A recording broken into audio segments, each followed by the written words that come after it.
kita bisa berkumpul dan bersilaturahmi serta belajar bersama dalam kegiatan pelatihan kurikulum merdeka dan perencanaan berbasis data. Indonesia tanah airku, tanah tumpah darahku, di sanalah aku berdiri jadi pandu dalam rangka mengikuti acara pelatihan kurikulum merdeka dan perencanaan berbasis data. La ilaha illallah wassalamu Muhammadan abduhu wa rasuluh, amma ba'du. Yang terhormat Kepala Sekolah SD Negeri Karanganyar 1 sebagai tuan rumah dan juga tentunya sebagai sekolah penggerak. Yang saya hormati Kepala Sekolah Cigonda 2, kebetulan saya juga belum melihat, Kepala SD Negeri Karanganyar 4, dan lebih bersemangat dan lebih ketika mempelajari sebuah materi mereka akan mempelajarinya duluan gitu. Jadi sebelum saya masuk kelas mereka udah mempunyai bekal gitu di rumahnya atau sudah punya keterampilan sebelumnya. Jadi pelajaran inisiasi. Oke, Bapak Ibu betul? Ya, kita sebenarnya sudah melakukannya ya, Bapak Ibu. Next kita ke pembelajaran, ada pembelajaran diferensiasi proses.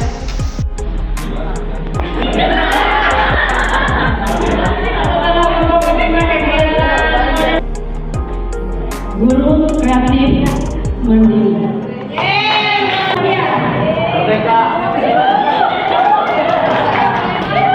Ya, sesuatu untuk sedikit pembelajaran dalam kita, terus juga menjadi motivasi.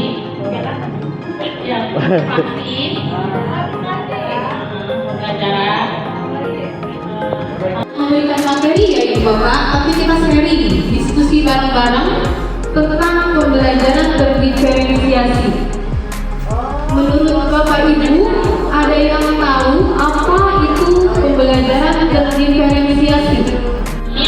Karena si A, B, C, D, E, F, G, maka saya meminta misalnya tugasnya menyiapkan kalimat proses prosedur kegiatan menggolkan bola seperti itu. Cukup jelas yang dikatakan oleh Doros ya. Saya cuma mau menambahkan tentang kondisi siswa. Sama aja Bu, mau di Karanganyar 1, mau di Muhammadiyah, mau di sekolah-sekolah yang lain juga sama kondisinya ya. Nggak bakal jauh berbeda. Tetap beragam, tetap bervariasi. Ada ayat berbagus, ayat bergegur, ayat bercicing, ayat dengan cicing, di kelasnya ya sama aja. Enggak ada perbedaan. Cuman mungkin bagaimana dalam kurikulum ini kita bisa menyikapi tentang perbedaan kondisi siswa tersebut ya. Nah ini semuanya ya teori ya, teori mungkin apa namanya untuk supaya belajar lebih maksimal dan menjadi acuan kita untuk pembelajaran di kelas. Ya mungkin pada kenyataannya ketika kita mempraktekannya di kelas ya mungkin kita kondisikan dengan sesuai dengan kondisi sekolah kita masing-masing, kondisi keberagaman kemampuan siswa di sekolah masing-masing. Sebetulnya pembelajaran mungkin sama saja, ya. Dari dulu zaman saya kecil juga mungkin membaca, menulis, menghafal, menghitung mungkin sama saja. Tapi karena kita dituntut untuk lebih kreatif, inovatif, dituntutnya siapa? Pemerintah. Pemerintah yang menuntut kita untuk lebih kreatif bagus. Tapi apakah tidak bisa disamaratakan? Ya kan? Pembahasan mengenai asesmen. Jadi kita belajar bersama Bapak Ibu mengenai asesmen. Nah, sebelum ke materi asesmennya, apa yang Bapak Ibu ketahui mengenai asesmen serta perbedaannya? Dari katanya Bu, kalau dulu penilaian, sekarang hanya berubah asesmen ya, bahasa Inggris jadi bahasa Inggris. Nah,